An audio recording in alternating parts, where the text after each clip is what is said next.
Kembali lagi kita berjumpa pada perkuliahan komunikasi dan penyuluhan peternakan.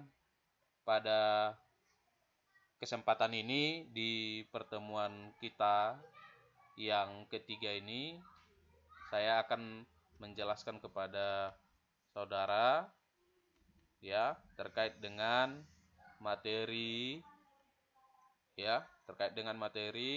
eh, penyuluhan peternakan. Apakah yang dimaksud dengan penyuluhan itu sendiri, dan istilah penyuluhan itu berasal dari bahasa apa dan diperkenalkan pada abad keberapa, ya, sampai kepada nanti definisi-definisi penyuluhan ya yang bisa kita pahami bersama dengan berbagai sudut pandang. Nah, di minggu lalu kita di pertemuan pertama dan pertemuan kedua kita sudah membahas apa yang dimaksud dengan komunikasi ya, dan bagaimana hubungan antara komunikasi dengan penyuluhan. Nah, itu telah kita bahas di minggu-minggu sebelumnya. Oleh karena itu, pada kesempatan ini kita akan berbicara terkait dengan pengertian penyuluhan.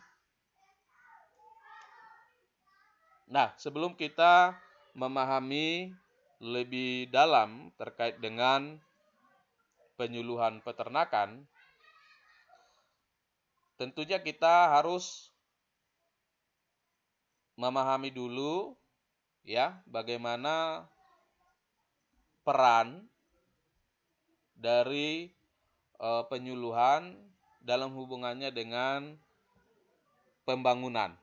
Nah, dalam hal ini ya konsentrasi ilmu kita adalah peternakan, tentunya yang kita bahas mengenai penyuluhan peternakan. Nah, penyuluhan peternakan itu sendiri mempunyai andil yang sangat besar dalam keberhasilan pembangunan peternakan di Indonesia. Jadi, keberhasilan pembangunan peternakan di berbagai aspek, nah itu tidak bisa dipisahkan atau terpisahkan dari kegiatan penyuluhan peternakan itu sendiri. Nah, oleh karena itu, penyuluhan pada dasarnya adalah pendidikan. Jadi penyuluhan itu bisa juga disebut dengan proses pendidikan, di mana target atau sasarannya atau orang yang akan disuluh ya, apakah itu petani atau dalam hal konteks kita ini ya, ilmu kita adalah peternak yang menjadi sasaran penyuluhan, itu harus mengalami perubahan perilaku. Jadi penyuluhan itu dilaksanakan ya kepada sasaran penyuluhan ya atau kepada peternak itu dengan tujuan sasaran itu harus mengalami yang namanya perubahan perilaku ya, dimulai dari aspek yang bersifat kognitif ya, afektif, dan akhirnya psikomotorik. Nah, dengan bahasa lain ya, bahwa perubahan perilaku itu harus dimulai dari aspek pengetahuan ya. Jadi penyuluhan itu dilakukan ya dengan tujuan untuk merubah perilaku dari sasaran penyuluhan dengan tujuan untuk memperbaiki atau meningkatkan pengetahuannya ya. Untuk meningkatkan pengetahuan peternak, kemudian memperbaiki sikapnya, sampai kepada bagaimana meningkatkan keterampilan dari sasaran penyuluhan itu sendiri.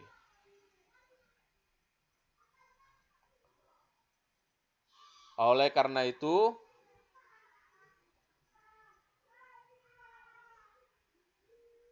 penyuluhan ya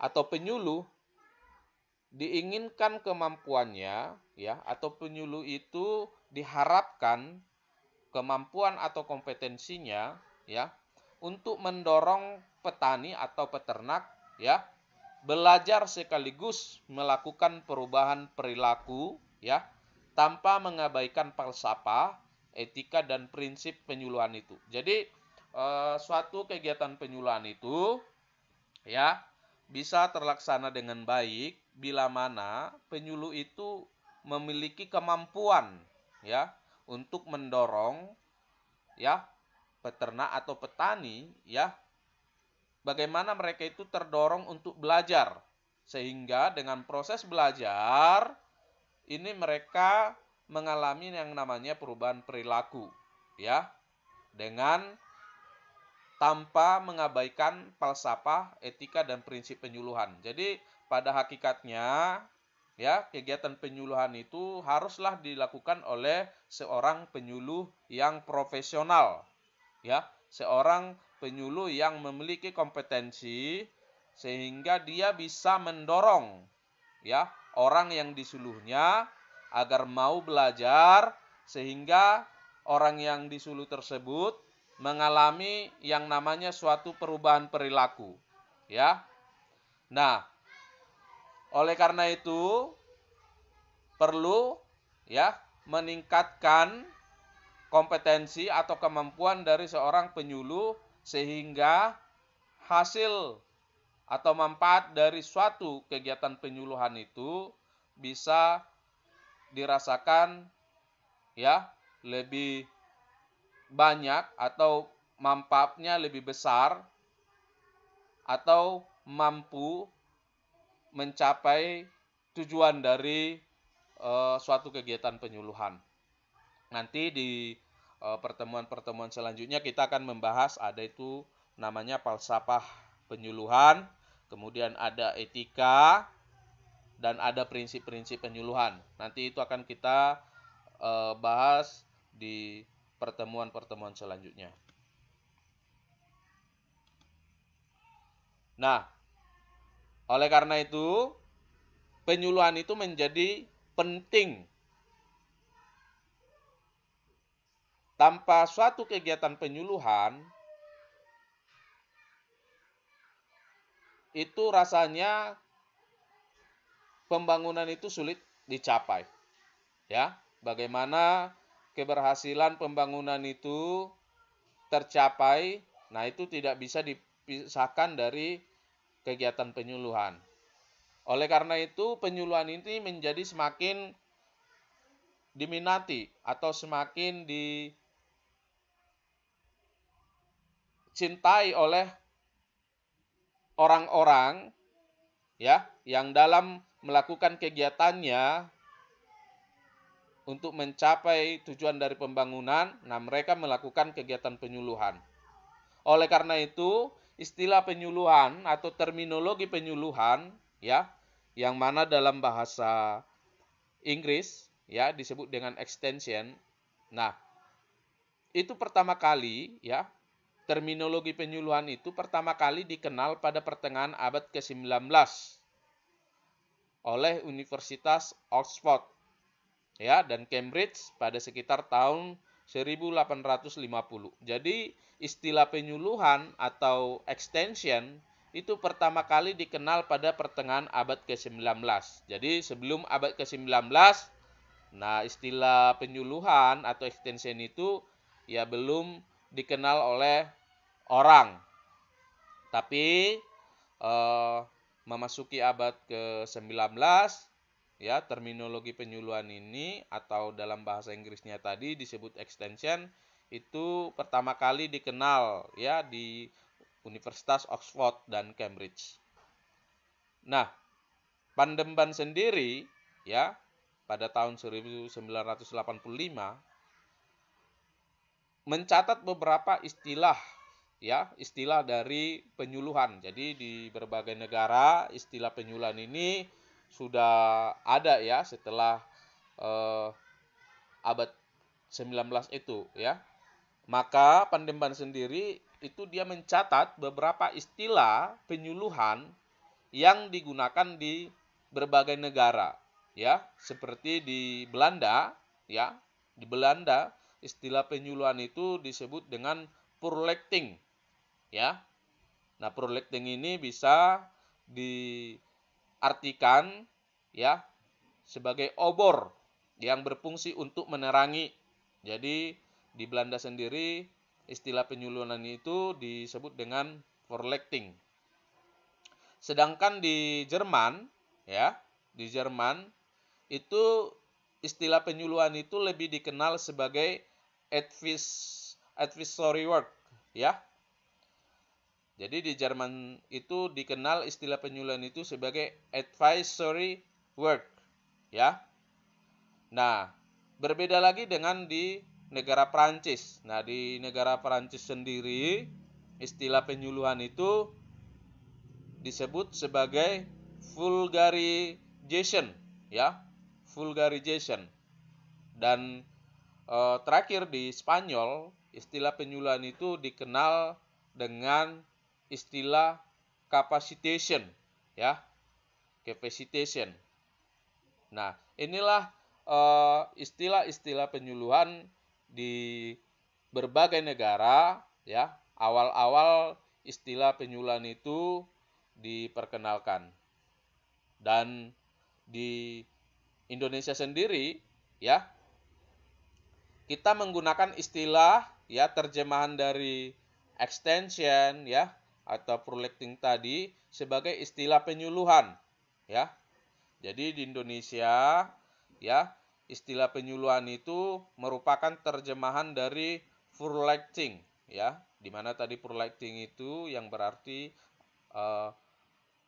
obor, ya, yang berfungsi untuk menerangi. Nah, itu adalah terjemahan istilah penyuluhan yang kita gunakan saat ini di Indonesia.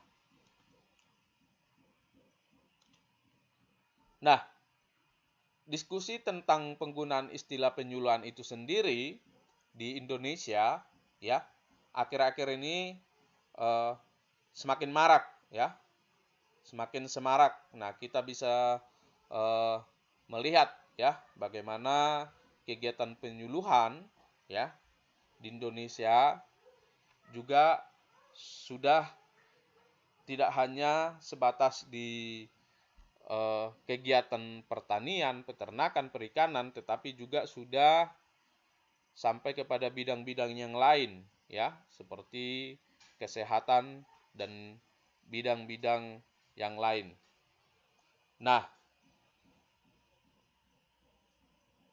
mengapa di Indonesia sendiri, ya, istilah penyuluhan itu, ya, menjadi semarak? Itu pemicunya adalah karena penggunaan istilah penyuluhan itu dirasa semakin kurang diminati atau kurang dihargai oleh masyarakat. Jadi di awal-awal penyuluhan itu, ya, aktivitas penyuluhan di Indonesia itu, ya, sangat diminati oleh masyarakat. Tetapi lama-kelamaan, ya, istilah penyuluhan itu tidak lagi diminati atau kurang diminati atau bahkan kurang dihargai oleh masyarakat. Mengapa hal ini bisa terjadi? Nah, tentunya ada faktor atau penyebabnya. Nah, faktornya adalah karena penggunaan istilah penyuluhan, ya, yang kurang tepat, ya, terutama oleh banyak kalangan yang sebenarnya tidak memahami esensi makna yang terkandung dalam istilah penyuluhan itu sendiri.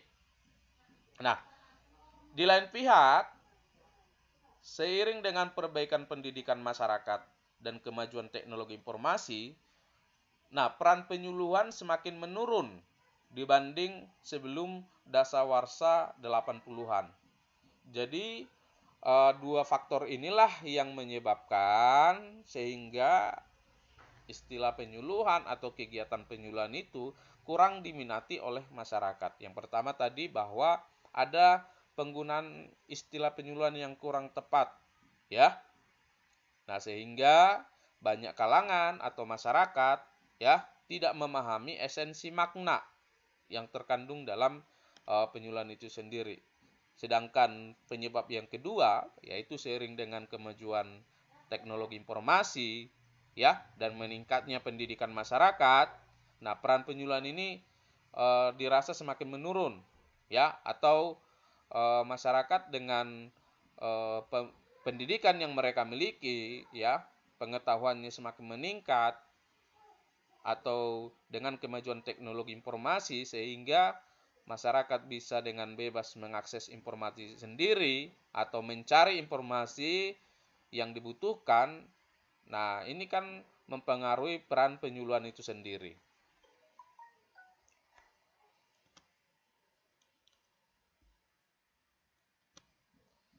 Nah,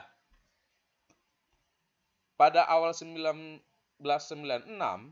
itu Rahmat Pambudi mulai melontarkan pentingnya istilah pengganti penyuluhan.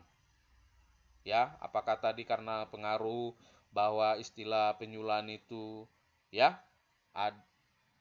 ada kesalahan ya dalam memaknai istilah penyuluhan itu atau dengan keadaan bahwa penyuluhan itu kurang diminati. Nah, maka Rahmat Pambudi itu mulai melontarkan pentingnya istilah pengganti penyuluhan. Ya, menurut dari Rahmat Pambudi ini, ya, harus ada pengganti dari istilah penyuluhan.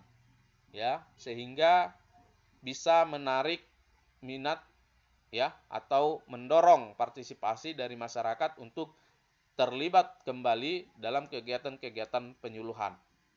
Nah, oleh karena itu, ya, pada awal 1996, Rahmat Pambudi itu mulai melontarkan istilah pengganti penyuluhan dengan menawarkan penggunaan istilah transfer teknologi. Jadi, Rahmat Pambudi ini ya mulai menawarkan bahwa perlu penggantian istilah dari penyuluhan itu dengan transfer teknologi. Ya, di mana istilah transfer teknologi ini juga digunakan oleh Leon Berger dan Gwyn. Nah, sedangkan pada tahun 1998 itu Mardikanto menawarkan penggunaan istilah advokasi, ya. Jadi kalau tadi Rahmat Pambudi pada tahun 1996 itu lontarkan bahwa perlu ada penggantian istilah penyuluhan dengan istilah transfer teknologi ya. Sedangkan pada tahun 1998 itu Mardikanto menawarkan ya penggunaan istilah advokasi. Nah, advokasi ini sendiri merupakan akronim atau singkatan dari fungsi-fungsi penyuluhan ya.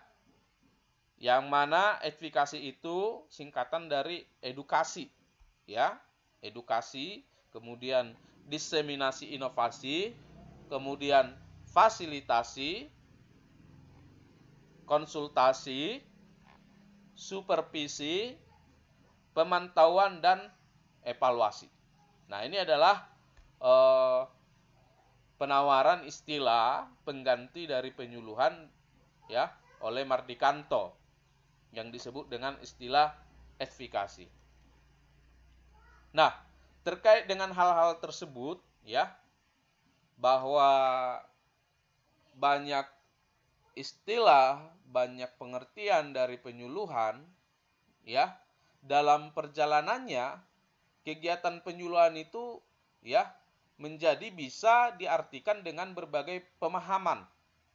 Jadi kalau tadi kita di awal ya di awal tadi kita berbicara terminologi penyuluhan ya, kita melihat di situ ya, artinya adalah sebagai obor atau untuk menerangi. Nah, tapi seiring dengan perjalanannya ya, penyuluhan itu sendiri menjadi bisa dimaknai ya dengan berbagai sudut pandang atau pemahaman ya sehingga ya penyuluhan itu atau kegiatan penyuluhan itu bisa kita artikan ya menjadi beberapa pengertian. Yang pertama, penyuluhan sebagai proses penyebarluasan informasi ya atau penerangan ya atau juga penjelasan. Jadi penyuluhan itu adalah proses penyebarluasan informasi. Jadi kegiatan penyuluhan itu dilaksanakan ya dengan tujuan untuk menyebarluaskan informasi atau untuk memberikan penjelasan atau penerangan kepada sasaran penyuluhan atau orang yang disuluh.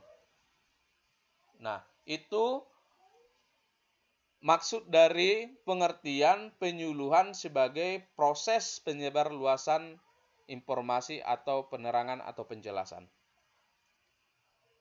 Kemudian yang kedua, penyuluhan ya. Penyuluhan itu merupakan proses pendidikan non formal atau luar sekolah. Jadi menurut pengertian yang kedua ini ya, penyuluhan itu merupakan proses pendidikan non formal ya, bahwa penyuluhan itu sendiri ya adalah proses belajar ya, yang mana di dalam proses belajar tersebut ya di sana terjadi proses pendidikan ya. Namun proses pendidikan yang dimaksud di sini adalah proses non formal ya atau di luar sekolah. Ya, kalau sekolah ya misalnya SD, SMP, SMA hingga perguruan tinggi itu namanya pendidikan formal ya. Pendidikan formal. Sedangkan penyuluhan ini adalah pendidikan non formal. Ya. Pendidikan non formal atau pendidikan yang dilakukan ya di luar pendidikan sekolah tadi. Kemudian yang ketiga, ya, penyuluhan itu juga merupakan proses perubahan perilaku. Jadi, suatu kegiatan penyuluhan itu dilaksanakan ya dengan maksud ya untuk merubah perilaku dari sasaran penyuluhan atau orang yang disuluh tadi. Nah, di slide-slide sebelumnya kita tadi sudah menyinggung bahwa harus ada perubahan perilaku ya dari orang yang disuluh. Artinya suatu kegiatan penyuluhan itu dilaksanakan dengan tujuan untuk merubah perilaku dari sasarannya. Apakah tadi aspek kognitif, ya, afektif, dan psikomotorik. Nah, itu ketiga-tiganya merupakan bagian dari perubahan perilaku. Sedangkan yang keempat, ya, penyuluhan itu juga proses rekayasa sosial. Ya. Proses rekayasa sosial. Ini berarti bahwa proses dari penyuluhan atau kegiatan penyuluhan itu ya dilaksanakan dengan melibatkan aspek-aspek kehidupan yang lain, ya, apakah itu aspek sosial, aspek politik, ya, aspek budaya. Nah, jadi penyuluhan itu dilaksanakan ya dengan melibatkan berbagai aspek kehidupan yang ada di masyarakat. Ya, contoh misalnya, ketika penyuluhan itu dilaksanakan di suatu daerah, tentunya penyuluhan itu nanti akan bersinggungan dengan budaya, adat istiadat masyarakat setempat. Oleh karena itu, di dalam melaksanakan penyuluhan itu, ya, perlu memahami bagaimana ya budaya, adat istiadat dari masyarakat setempat. Jangan sampai penyuluhan yang dilaksanakan itu bertentangan dengan nilai-nilai budaya, adat istiadat masyarakat setempat. Oleh karena itu perlu suatu rekayasa sosial ya dalam melakukan kegiatan penyuluhan tersebut. Nah, sedangkan yang kelima, penyuluhan itu juga merupakan proses pemasaran inovasi. Jadi, suatu kegiatan penyuluhan ya, itu dilakukan juga dalam rangka untuk memasarkan inovasi. Ya, bagaimana suatu inovasi yang diciptakan oleh ilmuwan atau pakar atau yang dihasilkan oleh perguruan tinggi itu bisa dimanfaatkan atau digunakan oleh masyarakat ya, petani atau peternak atau siapapun sasaran penyuluhannya. Nah, agar mereka itu bisa memanfaatkan inovasi tersebut tentunya harus dilakukan kegiatan memasarkan atau memperkenalkan suatu inovasi itu. Oleh karena itu, penyuluhan itu menjadi bagian dari proses pemasaran inovasi. Kemudian, ya, selanjutnya yang keenam, itu penyuluhan itu merupakan perubahan sosial, ya. Perubahan sosial yaitu meliputi perilaku individu, ya, nilai-nilai, hubungan antar individu dan kelembagaan. Jadi, suatu kegiatan penyuluhan itu tentunya dia akan berdampak kepada hidup masyarakat, ya. Dia akan berpengaruh terhadap kehidupan masyarakat yang menjadi sasaran penyuluhan itu.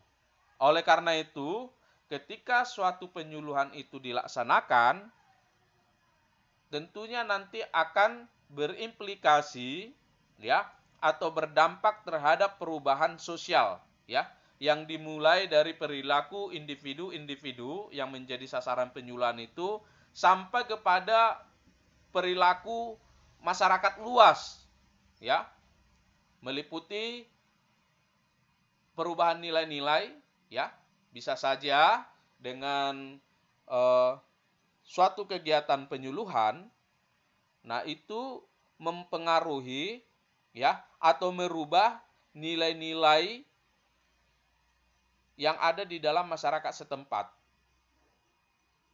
Itu bisa saja terjadi, ya.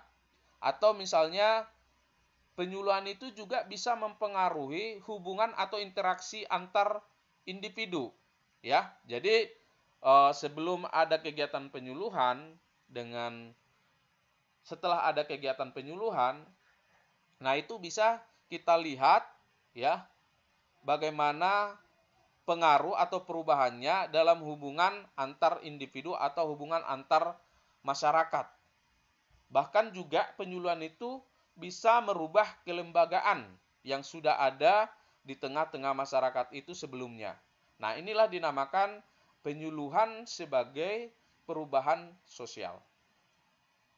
Sedangkan yang ketujuh, ya, penyuluhan juga merupakan pemberdayaan masyarakat.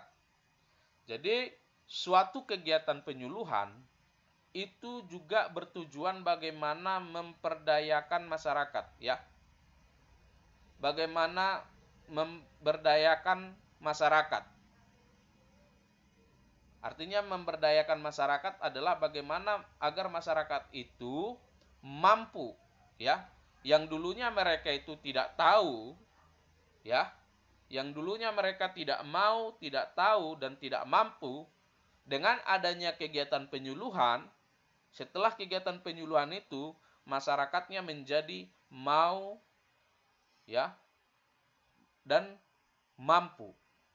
Nah, ketika masyarakatnya itu dari yang tidak tahu menjadi tahu, dan dari masyarakat yang tidak mau menjadi mau, bahkan masyarakat yang tidak mampu menjadi mampu. Nah, ini adalah proses pemberdayaan masyarakat. Ya. Jadi, itu adalah proses dari kegiatan penyuluhan. Jadi, proses kegiatan penyuluhan itu adalah bagaimana menciptakan ya kemampuan dari masyarakat. Yang mana tadi mereka itu tidak bisa menjadi bisa. Nah, itu dengan adanya penyuluhan mereka menjadi bisa. Nah, hal seperti ini, kondisi seperti ini merupakan pemberdayaan masyarakat. Artinya bahwa kegiatan penyuluhan itu telah berhasil meningkatkan ya kemampuan atau keberdayaan dari masyarakat. Dengan demikian, penyuluhan itu merupakan proses pemberdayaan masyarakat atau community empowerment. Sedangkan yang ke-8, penyuluhan itu juga bisa dimaknai sebagai penguatan komunitas. Ya. Penguatan komunitas. Nah, ini berbeda dengan pemberdayaan masyarakat. Kalau tadi pemberdayaan masyarakat, ya, bisa jadi masyarakatnya yang belum berdaya menjadi berdaya. Nah, namun kalau penguatan komunitas adalah ini dari masyarakat atau kelompok masyarakat, ya, yang sudah memiliki kemampuan, tapi bagaimana untuk semakin mampu atau semakin berdaya, nah itu perlu penguatan komunitas. Ya, penguatan komunitas. Oleh karena itu, penyuluhan itu sendiri juga merupakan proses atau kegiatan penguatan komunitas. Ini berarti bahwa penyuluhan itu dilaksanakan ya kepada sasaran-sasaran penyuluhan ya atau komunitas-komunitas masyarakat, apakah itu kelompok tani atau kelompok peternak ya. Mereka ini yang sudah berkomunitas sebelumnya, tapi mereka mungkin masih mengalami kendala ya dalam beberapa aspek. Nah, oleh karena itu di sini peran dari penyuluhan itu sangat diperlukan ya. Bagaimana agar mereka itu ya semakin mampu ya atau komunitasnya semakin solid ya atau kelompok taninya, kelompok peternaknya itu semakin solid, semakin berhasil. Nah, di sini perlu kegiatan penyuluhan. Makanya kegiatan penyuluhan itu bisa juga diartikan sebagai penguatan komunitas atau community strengthening. Ya, community strengthening. Nah, inilah beberapa ya pengertian dari penyuluhan yang bisa kita pahami ya dengan berbagai pemahaman. Nah, silakan nanti saudara ya untuk lebih jelasnya ya atau untuk memperdalam lagi, silakan nanti saudara bisa ya mencari ya atau membaca pengertian dari penyuluhan ya dari sumber-sumber lain. Jadi tolong nanti saudara jangan terpaku hanya kepada penjelasan yang ada di PowerPoint yang saya presentasikan ini. Tetapi nanti saya harapkan saudara juga agar mencari sumber-sumber lain ya untuk mendukung pemahaman saudara terkait dengan materi yang kita bahas saat ini. Nah, inilah ada 8